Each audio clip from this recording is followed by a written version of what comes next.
Bonjour tout le monde, ici Fanny Wilk pour Ton d'élégance et aujourd'hui on est toujours sur le thème de coudre sa robe empire et on va faire un zoom énorme sur les manches. Cette vidéo fait partie d'une très longue série de vidéos sur tout ce qu'il faut savoir sur le vêtement féminin empire. On est plus exactement dans la troisième partie et en fait que j'ai dispatché en plusieurs petites vidéos pour que ce soit plus digeste. J'ai très clairement tendance à vous conseiller de regarder les vidéos précédentes avant d'entamer celle-ci, parce qu'en fait, il y a plusieurs prismes qui vont permettre de faire une robe empire réussie. Donc surtout tout ce qui est tissu, coupe, patron, technique. Donc au niveau des tissus, j'ai déjà fait des vidéos donc que je vous conseille de regarder avant de vous lancer dans tous les cas. Et puis après tout ce qui est coupe, patron, technique, en fait j'ai divisé en plein de petites vidéos et là on est sur celle qui concerne les manches. Même si les manches ballons sont les plus emblématiques de la période Empire, il faut savoir qu'il y a plein de formes de manches. Je vais commencer avec la base de la base, les manches longues, et en fait en début de période Empire, on est plutôt sur de la manche longue ajustée, qui vient du 18e. Donc là vous avez justement un exemple, sur cette gravure on est avant la période Empire, mais c'est vraiment une mode typique qu'on va retrouver pendant très très longtemps, donc c'est pour ça que ça me semble vraiment important d'en parler. Là, on est vraiment plutôt sur une mode directoire ou consulat, mais au tout début de l'Empire, on retrouve encore ce type de manche et ce type de mode. Donc là, j'ai fait un zoom à gauche sur la gravure de droite, et en fait, il y a différentes choses qui semblent importantes de souligner. Tout d'abord, vous pouvez avoir la version avec une doublure ou sans doublure. Ici, on n'a pas de doublure parce qu'on voit très clairement la manche de la chemise. Ici, vous avez donc la couture de l'arrière du bras, parce qu'on est encore sur de la manche coudée comme au 18e. Elle est de moins en moins coudée, et en fait, à un moment donné, elle va plus l'être du tout, un peu plus tard. Et en fait, tant que vous avez des manches coudées, vous êtes forcément obligé de les faire en deux coutures, enfin en deux parties. Et donc, la partie arrière, elle prend naissance au niveau du dos, au niveau d'une des pointes du losange. Je vous conseille de regarder la vidéo précédente sur les corsages si vous ne l'avez pas vue, j'en parle vraiment très longuement. Et après, elle va descendre jusqu'au niveau du coude et se terminer à l'arrière du poignet. Donc là, sur cette gravure-là, on voit vraiment très clairement la couture. Donc généralement, les gravures sont un peu fantaisistes hein, au niveau des formes, mais là, celle-ci, je la trouve vraiment plutôt réussie. Ici, vous avez donc toute une rangée de petits boutons. Et ça, c'est très important parce qu'en fait, qui dit manche ajustée, et là, on est sur des manches extrêmement ajustées, donc qu'on ne peut pas retirer si on ne retire pas cette rangée de boutons. Ça, c'est vraiment encore un héritage de la mode à la fin de l'Ancien Régime, où on adorait les manches très ajustées. Et ce qui est intéressant, c'est que vous pouvez voir que le dernier bouton n'est pas mis, et ça c'est quelque chose qu'on retrouve assez souvent sur les gravures. Et donc le dernier bouton n'est pas mis, ce qui permet en fait que la manche, qui est un peu plus longue que le bras, s'ouvre sur le haut de la main. Et ça encore, c'est quelque chose qu'on va retrouver très souvent, le fait que la manche ne s'arrête pas forcément au poignet, elle peut tomber en fait et couvrir une partie de la main. On le retrouve même très très souvent. Mais ça, j'en parlerai un petit peu plus tard. Ici, vous avez donc un autre exemple de manche longue, et donc vous voyez que le dessus de la manche est un peu plissé, donc ça c'est une décoration. Et par contre, au niveau du poignet, ça va vraiment se resserrer, ça fait vraiment un goulot d'étranglement, entre guillemets. Et ça c'est vraiment typique de la mode début Empire, et ça on va le retrouver vraiment assez souvent, même quand les manches commencent à être un petit peu plus larges, le poignet est toujours souligné. Et là, vous voyez, ce qui est aussi intéressant, c'est que la manche ne se termine pas de manière droite, elle se termine en oblique pour couvrir le haut de la main. Et ça aussi, c'est quelque chose qu'on retrouve très très très très souvent dans les sources, le fait que la manche ne se termine pas tout droit. D'ailleurs, à écouter les sources, il y aurait quasiment que ce type de manche-là, donc qui se termine en oblique et qui cache le haut de la main. Mais en réalité, on a plein de pièces d'époque qui montrent que c'est pas le cas. Donc, comme toujours, on a là vraiment un grand écart entre ce que les sources disent en termes de journaux de mode et puis les pièces qui sont arrivées jusqu'à nous. Donc, il ne faut pas oublier, les journaux de mode, de toute façon, prescrivent une mode. Après, les gens les suivent ou pas. Là, vous avez donc un exemple de Spencer, et je trouve vraiment très intéressant parce qu'on voit bien les manches coudées. On voit d'ailleurs la couture arrière là, qui naît au niveau du losange du dos, et qui va vraiment souligner toute la forme du bras. Et donc là, on n'est plus vraiment sur de la manche coudée, on est vraiment encore sur de la manche arrondie, mais il y a un cousinage, hein. On n'est pas loin de la manche coudée. Et par contre, vous voyez donc ce petit goulot, enfin, cette espèce d'entonnoir qui est formé au niveau du bas des manches, qui permet en fait de cintrer au niveau du poignet, et ça c'est vraiment assez typique de l'époque. Au niveau des manches, donc comme je vous disais à l'instant, on est au début sur des manches très ajustées, donc ce type de manche-là. Petit à petit, au fur et à mesure que le temps passe, en fait, on va commencer à arriver sur des manches, qui vont être de plus en plus larges. Là, vous voyez, on est en 1812 et on voit très, très clairement que la manche est beaucoup, beaucoup plus large. Par contre, comme vous pouvez voir, elle continue à recouvrir le haut de la main. Ça, c'est vraiment une tendance, qui est tenace et qui va vraiment rester très, très longtemps, même si on a des pièces d'époque qui ne couvrent pas le haut de la main, hein. Comme je vous disais, il y a toujours des cas particuliers. Là, vous avez donc, le début des manches, un peu larges, c'est-à-dire que ça commence avec les manches à la mamelouk, première version, parce que vous allez voir, j'en reparle un peu plus tard, donc il y a eu plusieurs versions, c'est-à-dire que le même mot veut dire plusieurs types de manches, en fait, selon le moment où vous le prononcez. Donc au début, les manches à la mamelouk, en fait, elles apparaissent quand Napoléon revient de sa campagne d'Égypte. Donc souvent, la mode, elle est liée avec l'actualité politique, du pays, donc là, c'est très clairement le cas. Donc en fait, quand il revient, on commence à avoir donc des manches larges qui arrivent, donc qui s'appellent les fameuses manches à la mamelouk. Et vous pouvez voir qu'effectivement, elles ont quand même pas mal de volume sur tout le bras. Donc elles sont très très plissées au niveau de l'épaule et puis après elles vont se resserrer au niveau du poignet et elles vont encore couvrir le haut de la main. Voire elles vont carrément engoncer toute la main. Donc ça c'est vraiment le tout début des manches qui s'élargissent. Donc vous voyez qu'elles s'élargissent pour une fois. D'habitude je dis la mode c'est une évolution très lente. Non là cette fois-ci vraiment il y a un fait politique. Du coup il y a la mode de l'orientalisme qui arrive parce que voilà le retour de la campagne d'Égypte qui a fait un gros flop mais ça voilà faudrait pas trop le dire. Donc on est aussi sur l'idée que la mode, n'oubliez pas, c'est aussi un support à propagande, hein. Donc quand Napoléon revient en France, il est porté au triomphe, on dit que c'est un grand succès, etc. Alors qu'en réalité, quand on regarde les faits, c'est pas vraiment, vraiment un succès. Mais bon, ça, mis à part, donc on a l'arrivée donc de ces manches très larges, donc les manches à la mamelouk, et elles vont plus partir en fait en réalité. Elles vont changer de nom, enfin ça va devenir tout simplement des manches.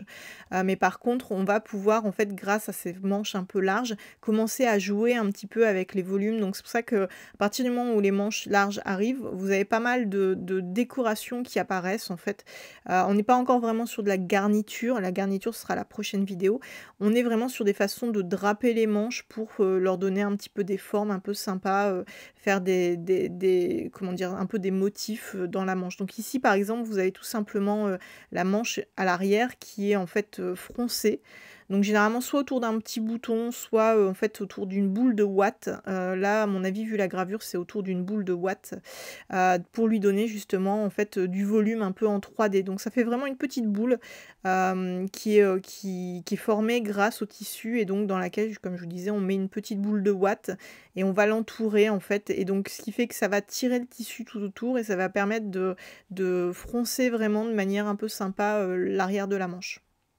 Quelques exemples de manches longues pour vous montrer un peu des pièces d'époque, pas que des gravures. Donc là, par exemple, vous avez un Spencer. Alors, il n'est pas français, mais il pourrait totalement être français au niveau de la coupe. Pas forcément de la couleur et des motifs, parce que là, pour le coup, il symbolise vraiment des idées politiques très précises. Donc ici, vous voyez, on a des manches plutôt ajustées.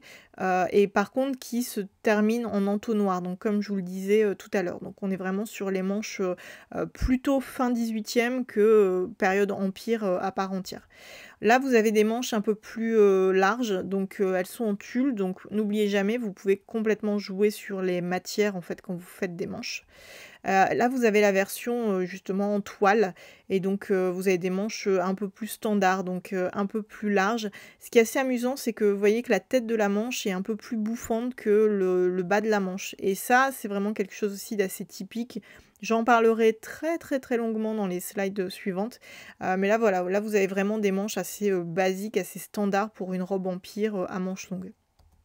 Et là, parce que je vous ai dit tout à l'heure que ça couvrait le bas des mains, donc comme sur la robe de gauche, pas toujours. Vous voyez qu'en fait, à un moment donné, vous avez aussi quelques pièces qui pop, qui elles s'arrêtent de manière droite. Et donc ça, on en retrouve quand même pas mal, hein. Donc c'est pour ça, très clairement, les gravures de mode ne vous présentent pas toujours ce qui est réellement porté à l'époque. Donc c'est pour ça, vous allez voir que souvent, moi j'ai la version avec qui couvre le haut de la main, mais dans les faits, on a beaucoup de pièces qui contredisent en fait les écrits. Maintenant, on va parler des manches froncées et on va commencer avec la star de la mode empire, la manche ballonnée. Et vous allez voir qu'en fait, c'est juste un type de manche parmi tant d'autres. Donc, je ne sais pas pourquoi tout le monde va absolument tout le temps faire des manches ballonnées. À mon avis, c'est parce que la majorité des patrons présentent des manches ballonnées, mais il faut savoir qu'en réalité, il y a plein d'autres types de manches. Donc bon, je commence quand même par elles parce que je vous dis, ce sont vraiment les stars de l'époque Empire. Donc les manches ballonnées, bien entendu, il y en a. Quelques-unes parmi tant d'autres. Donc vous voyez que c'est quand même avec un certain volume en fait en haut des bras. À gauche, elles sont cousues, à droite, elles sont froncées en fait sur un fil de fronce qui en fait en réalité est un ruban. Donc on voit vraiment qu'il y a eu un petit nœud de fait sur le bas de la manche. Donc ça effectivement, donc les manches ballonnées. Ici, vous voyez que la manche ballonnée, elle peut être très haute, tout comme elle peut être un peu plus basse. Tout existe. Donc là encore, si vous voulez des manches ballonnées, faites-vous plaisir par rapport à la longueur, par rapport à ce que vous souhaitez montrer de vos bras ou pas. Ensuite, il faut savoir que, bien entendu, la manche ballonnée, vous voyez ici, elle peut être portée avec un autre type de manche en dessous. Donc cet autre type de manche peut être amovible, donc il peut complètement être fait dans une autre matière. Donc par exemple, ça pourrait être très joli d'ailleurs, ici sur cette robe-là, sur ce tableau-là, d'avoir mis par exemple une sous-manche en tulle, donc qui serait complètement distincte de la robe, mais qui serait donc cousue à gros points en fait sur la manche. Et du coup, ça permettrait de donner l'impression qu'on a une robe avec une manche courte, alors qu'en réalité, on a une robe avec une manche longue. Mais à l'époque, ils s'embêtent pas à ce point. En fait, en réalité, ils ont donc deux types de manches, les manches courtes et les manches longues. Et en fait, donc la manche bouffante, donc la manche ballon, peut complètement être montée sur une manche longue. Donc c'est ce que je vous montre justement ici. Là, vous voyez, donc on a encore une manche ballon montée sur une manche longue. Donc là, en fait, les deux types de manches, donc ballon et manche longue, donc en fait, font partie de la robe. La manche du dessous n'est absolument pas amovible. Et en fait, en réalité, la manche ballon est tout simplement une décoration supplémentaire qu'il va y avoir sur la manche longue. Donc ici, vous voyez, par contre, on voit bien parce que vu que la robe n'est pas portée, en fait, on voit que le bas de la manche ballon, donc de la manche courte, et n'est pas du tout attaché à la manche longue. Donc, et ça, c'est assez souvent le cas. Et par contre, on voit que la manche longue, vous voyez, elle tombe vraiment bien sur le bas des mains, comme je vous l'ai dit tout à l'heure quand je vous ai présenté les manches longues. Donc c'est pour ça que ça n'avait pas de sens pour moi de vous présenter uniquement les manches courtes ou de commencer par les manches courtes, parce que en réalité, je vous dis, les manches courtes sont souvent une décoration sur des manches longues. Ici, vous avez encore une autre version qui est un peu plus tardive, donc là, on n'est plus sous l'Empire, mais voilà, vous voyez quand même très clairement le fait que ça existe pendant très longtemps, et ça continuera à exister pendant très longtemps. Et par rapport au nom, par rapport à la sémantique, donc en fait, au début, on parle vraiment de manches ballon. Donc de manches ballonnées, on parle de manches froncées, de manches très froncées, et petit à petit ça commence à avoir un nom à part entière, et donc en fait ça va commencer à s'appeler des manchettes, et ici vous voyez il est question d'épaulettes de satin. Donc en fait les mots selon la période à laquelle vous les prononcez vont pas avoir le même sens. Donc ça il faut pareil que vous n'oubliez jamais ce petit détail. Donc si jamais vous vous mettez à étudier les sources, posez-vous toujours la question de savoir le mot à cette année-là, à quoi il correspond et ce qu'il veut dire. Et tout ce que je vous ai montré jusqu'alors, c'était des formes quand même relativement simples de manches ballonnées. Mais il faut savoir qu'en fait, au fur et à mesure, on va commencer de plus en plus à les complexifier. Donc la version simple existe toujours, et en parallèle, donc les versions beaucoup plus complexes voient le jour et vont vraiment évoluer. Donc là, par exemple, donc là ici, je reprends mon image de tout à l'heure qui était une des manches relativement simples, simplement froncées en fait à l'emmanchure et puis au niveau du bas de la manche ballonnée. Et donc en fait, petit à petit, vous voyez qu'avec ce volume, on va commencer en fait à faire des drapés, ce genre de choses. Et puis on va commencer à mettre des rubans pour les remonter. Donc on va vraiment commencer à jouer avec ces volumes de manches ballonnées petit à petit. Et puis en fait, vous allez avoir plein de versions qui vont commencer à exister. Donc vous voyez ici, par exemple, vous avez ce que vous verrez un peu plus tard au niveau des... Ça ressemble un petit peu à des manches à la mamelouk au niveau de la décoration, si ce n'est qu'elles sont verticales. C'est-à-dire qu'en fait, là, vous avez carrément un ruban qui va passer en fait sur la manche ballonnée et qui va être cousu, qui va permettre en fait de répartir la manche ballonnée. Donc vous voyez, de la diviser en trois parties. verticale. Et donc ça, c'est des exemples de manches qui peuvent exister. Ensuite, bah, forcément, à partir du moment où on commence à diviser ces manches ballonnées, vous allez avoir les crevés qui font leur grand retour. Enfin, en réalité, on est vraiment, si vous avez vu la toute première vidéo sur les inspirations de la mode empire, là, c'est très important de vous rappeler que l'une des principales inspirations, c'est la mode Renaissance. Et donc, en fait, forcément, ces manches ballonnées, c'est parfait pour faire un rappel de tout ce qui est Renaissance. Donc là, on a des manches à crever et ça s'appelle déjà comme ça, hein, à l'époque. Et donc en fait, ces manches à crever, elles vont être vraiment très présentes, quelles que soient les matières. Vous voyez ici, on a une robe en coton légère et on a pourtant toujours ces crevés donc qui permettent de faire passer plein de tissus, qui soient contrastants comme sur l'image précédente, donc qui était jaune et blanche, enfin ivoire, et ou que le tissu soit totalement de la même couleur. Ensuite, on a l'arrivée de tout ce qui est manches à pattes. Et les manches à pattes, c'est quelque chose qu'on va retrouver énormément, là encore, sur les manches ballonnées, sur les manches bouffantes. C'est parce qu'en fait, ça permet vraiment d'allier donc le côté Renaissance avec le côté bouffant. Et c'est très esthétique, c'est très graphique. C'est-à-dire qu'en fait, vous voyez que ces manches à pattes, elles vont permettre de mettre des petits boutons. Donc on les voit d'ailleurs sur cette gravure au centre de la manche. Ensuite, vous voyez que tout autour, on a mis un petit passepoil parce qu'en fait, de plus en plus, ça va être la mode des passepoils sous l'Empire. Et donc en fait, ça permet potentiellement aussi d'introduire un nouvel élément qui peut être contrasté et contrastant. Donc ce qui va permettre de faire encore plus de choses un peu incroyables au niveau de la mode. Et donc en fait, ces petites pattes permettent de voir les crevés en dessous. Donc là-dessus, soit vous mettez un tissu contrastant ou vous n'en mettez pas du tout d'ailleurs, soit vous le faites sortir ou pas. Enfin voilà, ces manches à pattes, on les retrouve vraiment très souvent. Alors là, vous voyez que les pattes sont verticales, mais vous allez avoir, on va le voir un peu plus tard, des versions avec des pattes un peu dans tous les sens. Donc ensuite, ça peut évoluer et vous voyez qu'en fait, on retrouve encore des équivalents de ces pattes, mais là, en fait, en version avec des petits nœuds. Donc ça existe aussi, ça coexiste complètement. Donc c'est pour ça que là, au niveau des manches et de la forme des manches, vous pouvez être complètement libre de mettre énormément de détails si jamais vous le souhaitez et si jamais vous avez le temps. Là, on est quand même sur des versions un peu plus évoluées, un peu plus techniques. Donc là, c'est à vous de voir ce que vous souhaitez faire.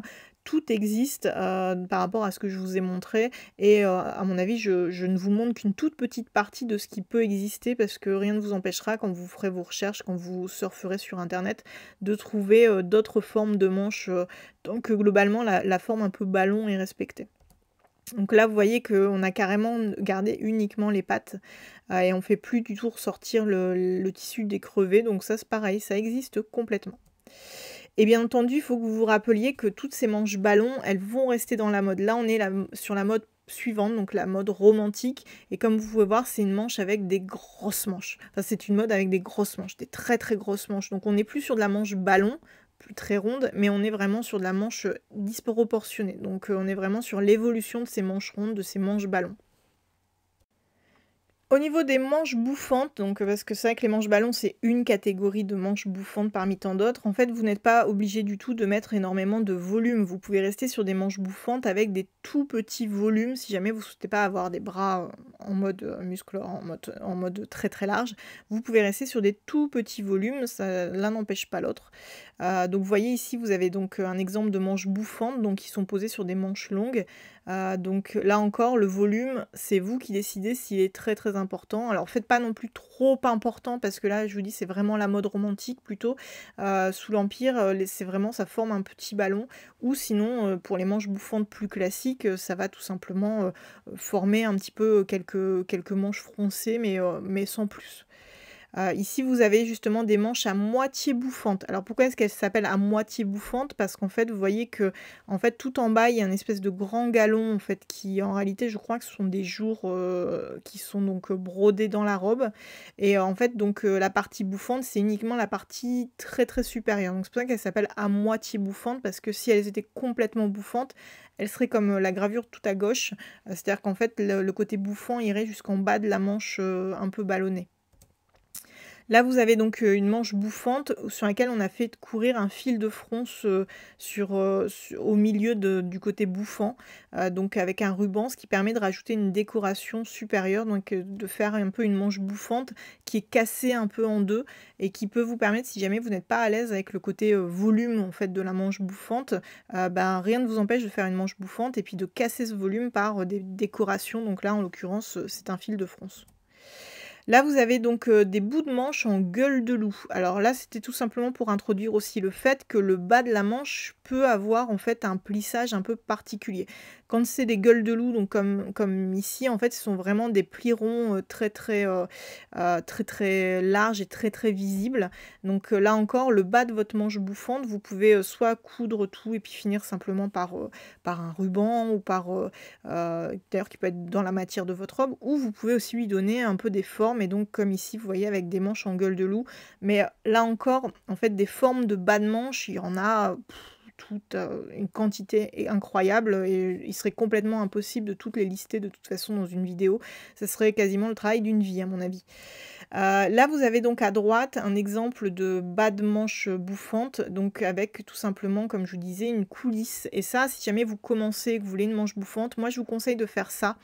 De finir votre bas de manche avec une coulisse comme ça, en fait, ça vous permet de les froncer plus ou moins selon votre goût du moment et de donner un peu un autre look d'une fois sur l'autre à votre robe. Et ça, donc c'est pour ça que ça me semble être une bonne façon de faire.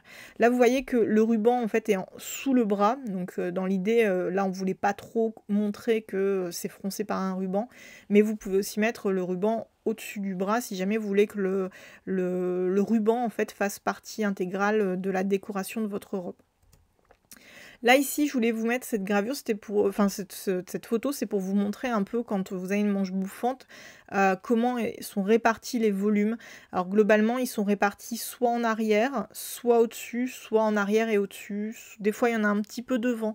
Par contre, ce qui est sûr, c'est que vous n'en avez pas dessous le bras, parce qu'en fait sinon ça vous fait du volume et c'est pas forcément très agréable d'avoir plein de volume sous le bras, et puis c'est pas très esthétique. Et donc en fait c'est à vous de voir comment vous répartissez vos fronces. C'est pas parce que votre patron vous dit mettez vos fronces au-dessus de la tête de manche que vous êtes obligé de faire comme ça. Tout existe, donc moi j'aurais tendance à vous dire épinglez, faites des essais, regardez un peu, et puis une fois que vous êtes contente du résultat, et bien en fait vous pouvez coudre en fait en réalité votre manche avec le plissage réparti comme vous le souhaitez.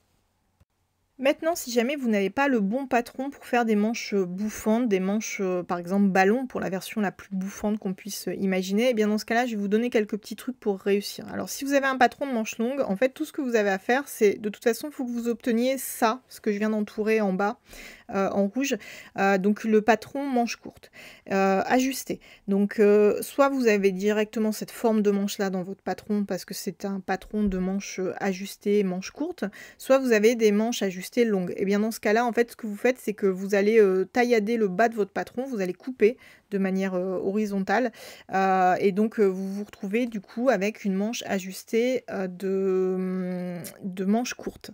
Donc une fois que vous avez ça, vous avez cette forme de manche courte, et bien en fait tout ce que vous avez à faire, c'est tronçonner ce patron que vous avez. Donc éventuellement, moi je vous conseille de ne pas toucher au patron que vous avez déjà, simplement vous le décalquez avec du papier cuisson par exemple, et donc en fait vous allez comme ça pouvoir, avec ce doublon que vous venez de créer de votre patron, vous allez pouvoir le tronçonner, donc comme indiqué sur toute la colonne du milieu sur les dessins, donc vous la tronçonnez verticalement.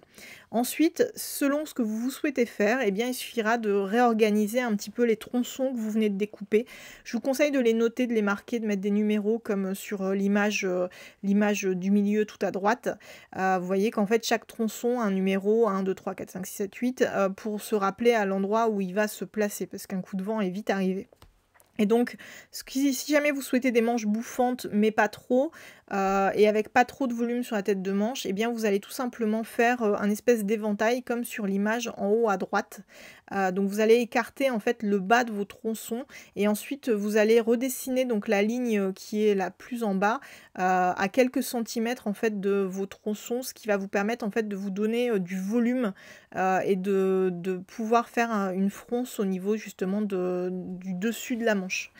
Ensuite, si jamais vous voulez des manches ballons, donc manches ballons avec donc du volume sur la tête de manche et en bas de la manche, et bien dans ce cas, ça c'est la ligne de dessin du milieu. Donc vous voyez qu'en fait vos tronçons, vous allez simplement les écarter les uns des autres, un peu façon accordéon. Et puis après, vous allez dessiner une ligne. En fait, vous allez poursuivre la forme numéro 1 pour aller rejoindre la forme numéro 8. Mais tout simplement, vous mettez quelques centimètres en haut, quelques centimètres en bas. Et puis après, vous dessinez la forme que vous avez donc sur le diagramme du milieu à droite. Et là, vous avez justement votre patron de manche ballon. Ce qui est sûr, c'est qu'il ne faut par contre jamais faire la version d'en bas. Donc celle que je viens de barrer, parce qu'en fait mettre tout le volume sur la tête de manche, parce qu'en fait ça c'est très très exactement la forme plutôt romantique. Donc là vous seriez vous seriez plutôt anachronique. Donc en plus la forme romantique c'est vraiment les manches gigots, donc des très très grosses manches énormes. Mais par contre globalement voilà, vous n'auriez pas du tout la bonne forme. Vous feriez plutôt une forme plutôt même d'ailleurs années 80 très exactement. Donc 1980. Donc c'est pour ça cette forme-là de patron, si jamais quand vous recevez votre patron, vous vous rendez compte que les manches ont cette forme-là où il y a du volume en haut, dites-vous que votre patron n'est pas du tout historique. Je le signale parce que par exemple les patrons, je crois Simplicity, ont cette forme de tête de manche qui est vraiment typique des années 80 et d'ailleurs je pense que le patron date des années 80, c'est aussi pour ça. Mais par contre, la technique reste juste sur toutes les formes de manches bouffantes du dessus, donc qu'elles soient légèrement bouffantes ou très très ballon comme la ligne du milieu. Quelques images de formes qui ne sont pas du tout bouffantes. C'est-à-dire que depuis tout à l'heure, je vous dis, je parle de manches bouffantes, courtes, mais en fait, vous n'êtes absolument pas obligé. Donc là, on est d'accord qu'on a de la manche bouffante. Mais en fait, il faut savoir que vous avez la version non bouffante qui existe. Donc si jamais vous avez vraiment du mal avec le volume en haut des bras, ce qui est le cas de la plupart des dames, en fait, en réalité, j'ai fait suffisamment de robes empire pour des gens pour savoir que les manches ballons, il n'y a pas grand monde qui aime ça, en fait, au final, dans nos goûts modernes. Et donc en fait, vous n'êtes pas obligé de faire des manches ballons, vous pouvez rester sur des manches courtes, absolument pas ballonnées. Donc vous voyez que celles-ci, elles ont un tout petit peu de fronce en haut et puis un tout petit peu de fronce en bas, mais très très peu. C'est vraiment plus pour dire de marquer la forme. Et vraiment, j'insiste sur le côté peu de fronce parce qu'en fait, vous voyez que les fronces, même en haut, au niveau de la tête de manche, elles sont très arrondies. Enfin, ça donne une forme de manche très arrondie. Le but, c'est d'éviter justement la forme années 80, donc avec carrément la manche qui monte en hauteur. Ça, c'est vraiment pas du tout empire. Ici, vous avez une forme de manche, vous voyez, donc qui est très légèrement froncée et qui vous donne une forme un peu ballon, mais pas très ballon en fait en réalité. Donc ça, c'est complètement faisable d'obtenir ce type de manche et c'est totalement historique. Mais là encore, vous n'êtes pas obligé de faire forcément tout ce que je vous ai dit. C'est-à-dire que vous voyez, là, vous avez des manches très courtes. Donc en fait, ce sont simplement des manches un peu larges mais courtes qu'on a carrément en fait retroussées grâce à une petite patte qui permet de remonter encore plus la manche. Vous voyez là c'est remonté complètement, d'ailleurs avec un petit bouton qui permet en fait de décorer l'arrière de la robe à la victime. Ça je vous en parlerai au moment des garnitures et au moment des accessoires, surtout quand je parlerai des ceintures. Et donc vous voyez que là les manches elles sont vraiment très courtes. Et n'oubliez pas, vous pouvez aussi faire une tunique sans manches, c'est complètement historique aussi. Bon là on est sur des formes très courtes, mais vous pouvez aussi avoir des formes courtes qui vont être montées sur une manche longue, c'est absolument faisable. Vous pouvez avoir donc la version très courte, donc là encore montée sur une manche longue en gaze, donc très transparente. Là vraiment on est sur une forme qui rappelle énormément la Renaissance, mais c'est le but parce que c'est vraiment une des inspirations principales de l'époque. Donc vous voyez là cette forme là aussi est très jolie. Vous avez aussi la version non bouffante du tout et qui s'arrête en fait en version manche 3/4, donc vous voyez qu'elle descend quand même pas mal. Je sais que les dames qui n'aiment pas en fait le haut de leurs bras ont tendance à utiliser cette forme de manche qui est absolument historique et qui marche très bien. Là, vous avez des manches droites, c'est-à-dire que vous voyez, là, on est un peu plus tardivement dans la mode empire. Et puis, en fait, du coup, comme je vous ai dit, petit à petit, au moment en fait, où les manches vont devenir de plus en plus larges, on va arrêter de couder les manches. Et donc, en fait, là, on voit très clairement que si jamais elle était longue, ce serait une manche droite, donc plus coudée du tout, plus arrondie non plus. Et donc, là, vous avez vraiment une manche 3/4. Donc, ces manches-là, je pense qu'elles s'appellent des manches à l'anglaise. Je dis bien je pense parce que j'ai trouvé la mention par-ci par-là dans les gravures de mode. Ça indique manche à l'anglaise et je pense que voilà, ça correspond à ces manches 3/4 un peu. Ici, vous avez donc encore des manches, vous voyez qu'elles sont carrément donc pour un peu simuler comme si elles avaient été remontées, alors qu'en fait, quand on voit le volume qu'il y a, on voit qu'elles n'ont pas été remontées, elles ont été simplement coupées en oblique pour faire cette espèce de pointe qui est en plus encore mis en valeur par le fait qu'il y a un ruban qui va suivre, donc une espèce de petit ruban de biais, sans doute en satin, de soie, qui en fait remonte et suit la forme de la manche, et donc qui imite comme si on avait mis un ruban en fait sur l'épaule qui permet de remonter le bas de la manche. Mais quand on voit le volume, c'est très clairement fait en trompe-l'œil, c'est-à-dire qu'en fait c'est la manche qui est coupée comme ça. Et donc ça permet vraiment de faire une multitude de formes de manches à partir d'une seule inspiration de manche. Là, vous avez encore la version tailladée en oblique, donc en fait vraiment ouverte. Et là encore, c'est souligné par une décoration, vous voyez, donc on a vraiment des bandes blanches et noires qui viennent donc... là, on est sur les manches de la tunique du dessous. On le voit par transparence à droite. Vous voyez, il y a une tunique sans manches qui est blanche. Et en fait, par-dessous, on voit un peu le décolleté qui est beaucoup plus bas. On a une autre tunique qui, elle, a des manches courtes, donc comme vous pouvez voir, donc avec cette forme remontante, un peu tailladée, et donc qui sont surlignées par justement donc, ces rubans blancs et ces rubans noirs qui permettent justement de donner un peu cette forme de flèche, en fait, d'ouverture oblique à la manche et qui est fort sympathique.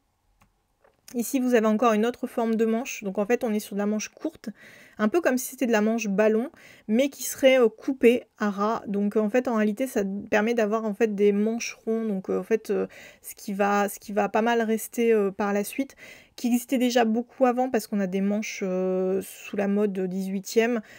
Vous avez pas mal de formes de robes, mais ça j'en reparlerai plus tard quand je parlerai justement de la mode sous Marie-Antoinette. Donc on a aussi quelques robes en fait qui ont ces espèces de manches en entonnoir, donc qu'on peut voir ici sur la gravure de droite sur les manches du haut. Donc ensuite, vous voyez ici, là on a des manches légèrement bouffantes, mais en fait où le bouffant n'est absolument pas reporté sur le bas de la manche, et ça peut complètement exister.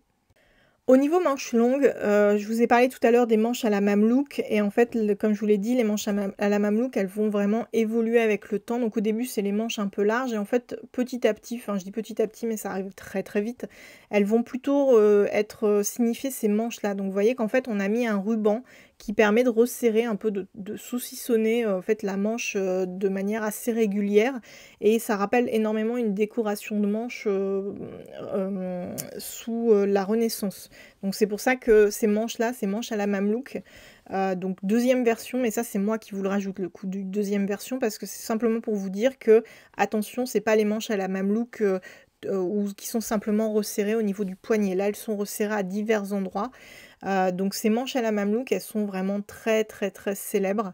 Vous allez avoir énormément de sources. Ce qui est dommage, c'est qu'il nous en reste très peu de vêtements d'époque. Il y en a eu très clairement, mais il en reste pas beaucoup. Donc il y en a encore quelques-unes dans des musées, mais c'est très très rare.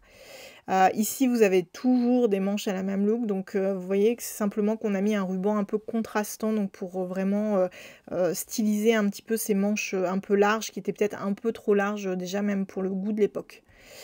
Ici, vous avez donc une redingote avec des manches à la mamelouk. Donc, vous voyez que les pattes en fait qui resserrent justement la manche sont vraiment galonnées en fait pour pouvoir souligner justement ce petit ruban, et ça fait une décoration supplémentaire. C'est vrai que parce que depuis tout à l'heure, je vous parle de manches de robe, mais rappelez-vous, une robe c'est une tunique, tout comme ça peut être une redingote ou un spencer. Donc ces manches-là, vous les mettez sur ce que vous voulez au niveau de votre robe empire.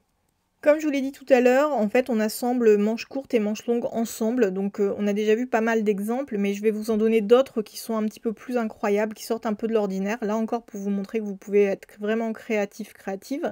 Donc là, vous avez par exemple donc, des manches à la mamelouk, mais en fait, le ruban part en spirale. Donc ça existait aussi. Et donc ça par contre à mon avis c'est relativement complexe à faire, donc j'aurais tendance à vous conseiller de ne pas faire ça si jamais vous débutez. Et par-dessus on a une tunique jaune, et donc vous voyez que la tunique justement fait ces petites manches en entonnoir qu'on avait déjà vu sur une slide précédente, et en fait qui en plus sont refroncées sur la tête de manche avec une boule de ouate, donc qui est justement donc qui permet de faire un plissé et de donner en fait un aspect 3D à la robe supplémentaire. Donc ça, ces petites boules de ouate, on les retrouve vraiment assez souvent pour soutenir un peu le plissé, et pour faire une décoration supplémentaire. Donc celle-ci, je la trouvais vraiment assez intéressante. D'ailleurs, je pense que les manches du dessous, donc les manches longues, sont des manches rapportées. Donc c'est-à-dire que ce sont des manches qui vont être cousues à gros points à l'emmanchure et qu'on va pouvoir déplacer d'une robe à l'autre potentiellement. Ici, vous avez donc la tunique qui a des manches à la mamelouk et donc par-dessus, vous voyez qu'en fait la redingote, elle a des manches en pétales. Donc ça forme vraiment un petit peu comme des pétales, ça forme une espèce de clochette au niveau de la manche. Et donc c'est assez amusant parce que vraiment la redingote, si on ne regarde pas les manches, elle a quand même un aspect très austère en fait en réalité, et par contre il y a vraiment l'aspect fantaisie qui est rajouté par l'ajout des manches, et donc voilà, donc c'est pour ça que là encore vous pouvez vous faire plaisir au niveau des formes de manches, parce que ces formes de pétales on les trouve là aussi assez souvent, donc vous n'êtes pas obligé de mettre une manche longue, vous pouvez mettre uniquement manche courte avec manche forme de pétales, ça marche complètement. Ici, justement, au niveau de ces formes de manches pétales, vous avez la version avec des tout petites pétales. Et donc, vous voyez que là encore, la manche courte n'est pas attachée en bas de la manche courte au niveau de la manche longue. On laisse vraiment la manche longue séparée. Enfin, c'est-à-dire que c'est vraiment uniquement tenu au niveau de l'emmanchure. Et ça, c'est quelque chose qu'on retrouve assez souvent. Je pourrais pas vous dire vous dire à 100% que jamais le bas de la manche courte est attaché à la manche longue, mais dans les faits, c'est relativement rare et je soupçonne fortement que ce soit fait pour potentiellement retirer les manches si jamais à un moment donné on souhaite porter le Spencer sans les manches longues, au-dessus d'une tunique par exemple à manches longues contrastantes. Donc c'est pour ça que j'ai tendance à me dire que le fait que ce soit pas attaché, c'est plutôt utilitaire. Et vous voyez donc ces décorations en fait de forme de pétales, les pétales sont tellement petites que ça donne même plutôt des formes un peu écailles de dragon, donc je trouve ça vraiment très très sympathique. Et vous voyez que les écailles elles-mêmes sont en fait passe-poilées, ce qui permet là encore de leur donner un petit peu de rigidité, et on peut même s'imaginer des versions avec le passe-poil qui serait d'une couleur contrastante. Là, vous avez encore une autre version, donc c'est vrai que je vous ai dit, là on est sur la version assemblage de manches qui n'ont rien à voir au niveau forme les unes avec les autres. Là, en fait, vous voyez que sur le petit Spencer, en satin ivoire, donc le corsage, en fait, on a des petites manches à pattes, donc par contre ce sont des pattes verticales qui vont aller en fait s'attacher sur un ruban, donc ce qui va permettre en fait de fixer ces pattes. Et puis en bas, en dessous, vous avez une manche en gaze, donc pour jouer la transparence. Et vous voyez que donc la manche du dessous est pas forcément une manche longue, tout ça pour vous dire que ça peut être aussi une manche bouffante, une manche 3/4. Vous pouvez faire en fait par rapport à toutes les formes de manches que je vous ai montré jusqu'alors, vous pouvez faire des assemblages comme vous souhaitez. Donc autant vous dire que en réalité il est possible de faire plein de formes, y compris des formes non sourcées dont on n'aura pas retrouvé de robes existantes. Mais le truc c'est que pourquoi pas, c'est simplement que elles n'ont pas survécu ou qu'ils n'ont pas pensé à les faire, mais c'est complètement histocompatible. Là, on revoit encore ce corsage, donc vous voyez qu'en fait, en réalité, donc les manches de dessous, les manches ballon, les manches froncées, elles sont attachées donc ici au corsage. Donc voilà, donc dès le début, on est parti sur l'idée de mettre deux paires de manches les unes sur les autres. Là, vous avez encore deux types de manches les unes sur les autres, et ça, on le retrouve beaucoup. Plutôt sur des robes d'après-midi ou des robes de dîner. C'est-à-dire qu'en fait, vous voyez, on a des manches ballon, donc les manches roses, donc qui arrivent vraiment, qui ont cette belle forme ballon. Et par-dessus, on va aller coudre en fait des manches en gaze ou en tulle, enfin une matière très transparente, ce qui va permettre de garder la forme des manches ballon et de rajouter une forme par-dessus. Donc ça, c'est vraiment l'ancêtre de ce qu'on retrouvera plus tard pendant la mode romantique, c'est-à-dire les manches gigots. Mais ça, ce type de manche-là, donc cet assemblage manche courte sous la manche longue et plus l'inverse, à condition que la manche longue, bien entendu, soit dans une matière transparente, c'est aussi complètement possible en termes d'assemblage. Là, vous avez aussi une robe d'archère, et ce qui est sympa, c'est qu'on retrouve les manches longues, donc il y a en bas en fait une espèce de décoration à la mamelouk. Au centre de la manche longue, là on a carrément en fait simplement ça se plisse naturellement parce que la manche est très longue, je pense. Et donc ça fait une autre type de décoration. Et en haut, au niveau de la tête de manche, vous avez encore un troisième type de décoration par le rajout de manches courtes avec des manches en pétales, donc qui sont en fait en réalité des pattes en forme de pétales qui vont être raccrochées à un ruban, tout comme sur l'image que je vous ai montrée il y a 2 images. Plus de formes de manches avec les manches ouvertes. Alors ici, vous avez un exemple en fait de manche tailladée et on peut voir le bras de la dame dessous. Donc si jamais vous aimez pas trop vos hauts de bras, vos dessous de bras, bien en fait rien ne vous empêche de faire une manche 3/4 et puis de taillader votre manche pour justement ne montrer que le dessus de votre bras. Comme ça, ben, ça correspond à ce que vous avez envie de faire et pour autant c'est quand même un petit peu sexy selon nos critères d'aujourd'hui bien sûr. Et puis ça permet potentiellement de faire du contrastant. Donc là, les manches tailladées, vous voyez, elles ont une forme un peu ronde et elles sont réunies, en fait, ça forme du coup des pattes qui vont être réunies avec un petit bouton, une petite décoration ou des perles. Je vais vous montrer pour une fois une de mes versions. Donc, vous voyez ici, vous avez de la manche tailladée, mais par contre, j'ai tailladé en fait pas en arrondi comme sur la gravure de droite, j'ai plutôt tailladé en fait en losange. Et donc ça, c'est une forme, je suis pas partie de rien, en fait, c'est vraiment, je suis partie d'une gravure directoire, on voit très clairement ce type de manche.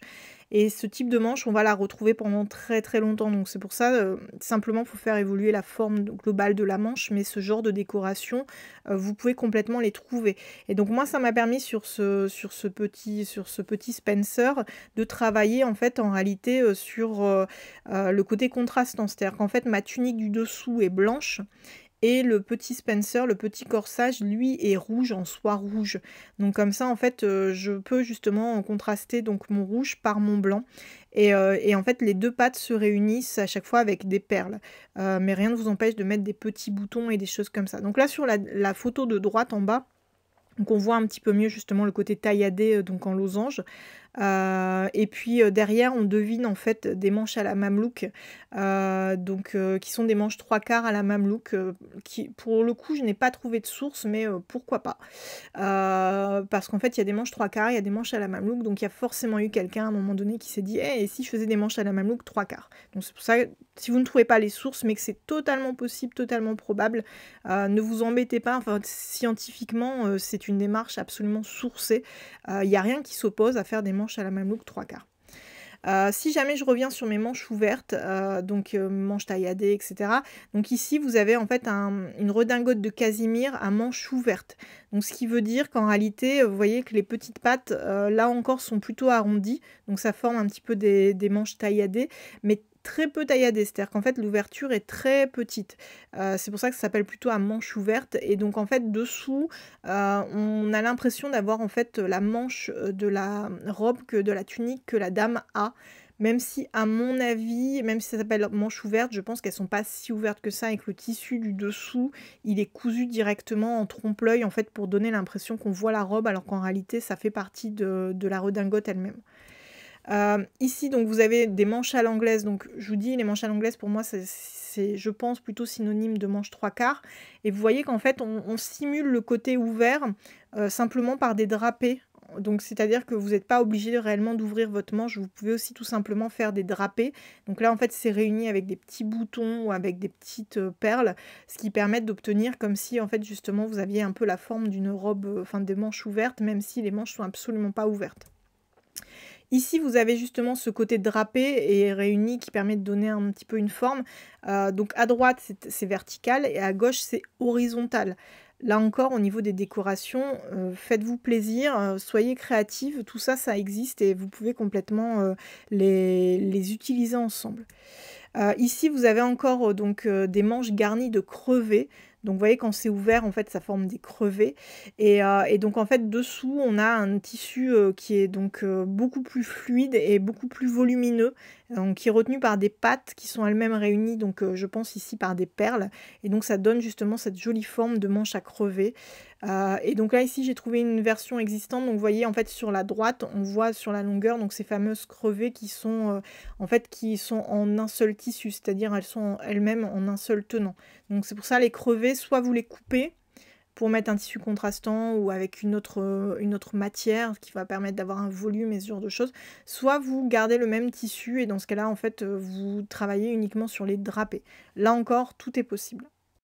Plus de formes de manches, donc pour vous montrer que vous pouvez y aller avec pas mal de fantaisie. Alors par exemple ici vous avez des manches lacées, donc avec un laçage en fait, qui vient réunir les pans de la manche, donc ce qui veut dire qu'il faut simplement quand même y songer avant de vous couper votre robe parce que si jamais vous ne faites pas 2 pans dans votre manche, bah, vous ne pourrez pas les réunir par un laçage.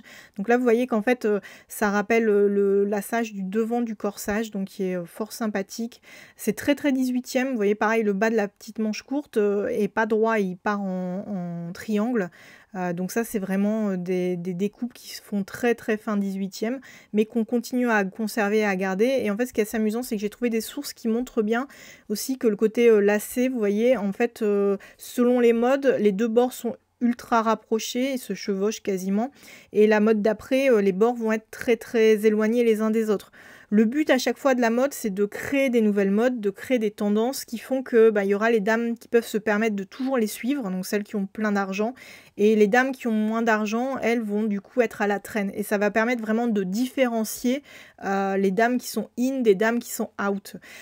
Et ça c'est très très important donc sur la société de l'Empire, mais globalement sur toute la société du 19e siècle. Après en gros à partir de ce moment-là, ça ne quittera plus, enfin et ça avait déjà commencé sous l'Ancien Régime, et ça ne quittera plus ce qui est fait en fait dans le pays, enfin en France. Donc vous voyez, donc il y a différentes façons de faire qui existent et qui sont toujours dictées par les modes. Donc après à vous de décider si vous les suivez ou pas. Essayez simplement de ne pas anticiper des modes parce que du coup là ce serait anachronique. Mais si jamais une mode qui vous plaît existe déjà depuis quelques temps, pourquoi pas en fait vous en inspirer parce qu'il y a forcément des dames qui ont pu s'en inspirer elles aussi à l'époque. Ici, vous avez des manches retroussées. Alors, c'est indiqué manches retroussées à l'enfant. Alors, je sais pas à quoi correspond le à l'enfant. Enfin, peu importe. En gros, donc le bas de la manche a été carrément retroussé et après a été recousu pour former une décoration à part entière. Et donc, ça donne une nouvelle forme de manche qui est fort sympathique aussi. Ici, vous avez une gravure à droite qui présente des manches à plis contrariés. Alors la gravure ne paye pas de mine, on pourrait même dire qu'elle est particulièrement moche, mais en réalité, il y a vraiment des choses à garder qui sont très très intéressantes la concernant. Déjà, le corsage, on voit donc qu'il est tout plissé, donc les petits plis sont cousus directement sur le corsage pour faire une décoration. Et donc ce motif-là, justement, est soutenu par les manches. Et le fait qu'elle soit à plis contrariés, donc en fait, à quoi ça correspond? Ça veut tout simplement dire que parfois, on a fait les petits plis d'un côté et parfois, la fois d'après, on a fait les petits plis de l'autre côté. Donc pour tout vous dire, ici en fait on a sans doute dû monter 2 coulisses. Tout à l'heure je vous avais montré une manche bouffante qui avait une coulisse en plein milieu pour casser le côté bouffant. Là il y a 2 coulisses dans les faits pour séparer la manche en 3. Et en fait les plis sur la tête de manche doivent sans doute regarder sur la gauche. Au niveau de la première coulisse, les plis regardent plutôt sur la droite et au niveau de la coulisse de gauche, la dernière coulisse, ils vont plutôt regarder sur la gauche. Et en bas, ils vont encore regarder dans un autre sens. Et donc en fait, selon la façon dont ces petits plis sont fixés, ça donne en fait une espèce un drapé naturel au tissu qui va être fort fort sympathique parce qu'en fait, dès qu'il y a drapé, ça veut dire que le tissu va prendre la lumière de manière différente. Donc je vous dis, pour moi là, la gravure n'a aucun intérêt. Par contre, la robe, je pense, devait être très très sympathique et très jolie. C'est dommage qu'à ma connaissance, on n'en ait pas de ce type de manche, des exemples qui ont survécu dans des musées, parce qu'à mon avis, ça peut être très très sympathique, ça peut vraiment donner un rendu très très bien. Ensuite, vous avez les têtes de manches qui ne sont pas forcément bouffantes. Vous pouvez ici, vous voyez, en fait, on a des fronces de tissu qui vont justement simuler le côté bouffant de la manche. Donc ça, c'est aussi complètement possible. Il n'y en a pas beaucoup, mais il y en a. Et enfin, là, vous avez donc une forme de manche ballon qui est très, très, très travaillée. Comme vous pouvez voir, on a vraiment donc reformé le ballon avec plein de décorations. Donc, en fait, il y a des lacunes carrément dans le tissu. On a mis du petit passepoil de satin de soie pour souligner la forme. On a remis à l'intérieur des crevets donc cette espèce de tulle de soie donc qui vient ressortir un peu vomir entre guillemets des crevets. Et donc ça donne vraiment quelque chose de super sympa, une forme très très jolie. Par contre, c'est plutôt à réserver pour des gens qui s'y connaissent bien en couture et qui auront déjà fait quelques petites robes, qui en auront quelques-unes à leur actif, parce que je pense pas que ce soit quelque chose qu'on puisse reproduire sur sa première robe, sauf à être très très doué. Ici, vous avez un autre exemple, vous voyez, où en fait on a donc une manche courte, mais qui est formée elle-même de 2 manches en réalité. Donc il y a la manche du dessus, la manche du dessous. La manche du dessous, elle est complètement fausse, c'est-à-dire qu'en fait, en réalité, elle donne l'impression qu'il y a une tunique un peu plus longue, mais en réalité, elle est cousue. En fait, c'est vraiment une bande de tissu froncé en fait qui est cousue pour donner l'impression qu'il y a une autre tunique dessous. Donc ça peut aussi faire partie des décorations que vous pouvez choisir, des coupes que vous pouvez choisir. Par contre, ce qui est important aussi de garder en mémoire, c'est qu'au-dessus, vous avez des espèces de crevets. Mais en fait, en réalité, on est déjà plus sur des crevets. C'est inspiré par des crevets, mais ça va être une décoration et une garniture. Et ça, j'en parlerai dans la vidéo. Alors, ce ne sera pas la prochaine, parce que la prochaine, c'est sur le jupon de la robe. Ce sera celle d'après. Donc, justement, je vais vous reprendre un petit peu tous les types de garnitures principales que j'ai pu trouver pendant toutes mes recherches pour vous faire toute cette série de petites vidéos. Donc, je ne vous donne pas le nom que ça a, ce type de garniture, ce type de décoration, parce que je vous en parlerai dans la vidéo qui va bien. C'est tout pour aujourd'hui. Alors bien entendu, si vous regardez cette vidéo après janvier 2022, moi je vous conseillerais de télécharger l'application MyCostume parce que tout ce que je vous ai dit là, en fait, vous pourrez le construire. Il y aura des poupées de mode, entre guillemets, qui seront dans l'application téléphone. Et donc en fait, vous pourrez switcher en fait de décoration et comme ça, avant de vous lancer, avant de vous dire ah, mais qu'est-ce que je vais faire comme manche, est-ce que ça va bien aller avec mon projet, etc. Est-ce que c'est historique, pas historique? En fait, vous pourrez vraiment vous promener en fait dans l'application et redécouvrir et dessiner vraiment votre projet de robe avec la bonne forme de manche qui va bien. Donc ça, ce sera à partir de fin janvier 2022. Merci beaucoup pour votre suivi, merci pour vos commentaires, merci pour vos partages. Ça fait vraiment toujours plaisir. Donc un grand merci à tout le monde. N'hésitez pas si jamais il y a des questions. À mon avis, bon, il y a des réponses qui viendront dans les prochaines vidéos parce que je vous dis, c'est vraiment, en fait, ce qui est compliqué, c'est que il est compliqué de décorréler un thème des autres thèmes parce que vous allez voir qu'il y a toujours des choses, en fait, on boucle souvent sur des choses, en fait. Donc c'est pour ça, voyez vraiment l'ensemble de ces vidéos comme étant un tout. Mais en tout cas, vraiment un grand merci à vous de vos partages, de vos commentaires, de vos pouces en l'air. Ça fait super plaisir parce que j'ai toujours des haineux et des rageux et des rageuses qui s'amusent à venir sur mes vidéos. Des fois, c'est amusant d'ailleurs parce qu'ils vont aller mettre un pouce vers le bas au bout d'à peu près 3 secondes alors qu'ils n'ont absolument pas regardé la vidéo parce qu'en fait, je viens de la diffuser depuis 3 secondes. Donc c'est pour ça que je sais qu'il y a des gens qui me suivent justement pour pouvoir me bâcher et pour pouvoir me descendre. Alors si jamais ils regardent jusque-là de la vidéo, bah, il faut savoir qu'en fait, je les remercie aussi parce qu'en fait, leur motivation à me nuire, en fait, moi, me motive à continuer. Donc un grand merci à eux parce qu'en fait, ça veut dire que ça fonctionne et puis ça veut dire qu'ils sont simplement jaloux. Donc moi, je le prends comme étant positif, même si en fait, dans les faits, j'en ai absolument rien à faire de leur avis. Moi, celui qui compte, c'est les gens positifs et les gens intéressants, en fait. Donc voilà, donc merci à ceux-là aussi et surtout d'ailleurs, les gens intéressants, les gens intelligents. Merci à vous et puis je vous dis à très vite pour la prochaine vidéo sur les garnitures. Et là vous allez voir, ça va être du lourd parce que il y en a une quantité phénoménale. Ça vous donnera juste une toute petite aperçu de ce qui existe. Donc je vous dis à très bientôt. Au revoir.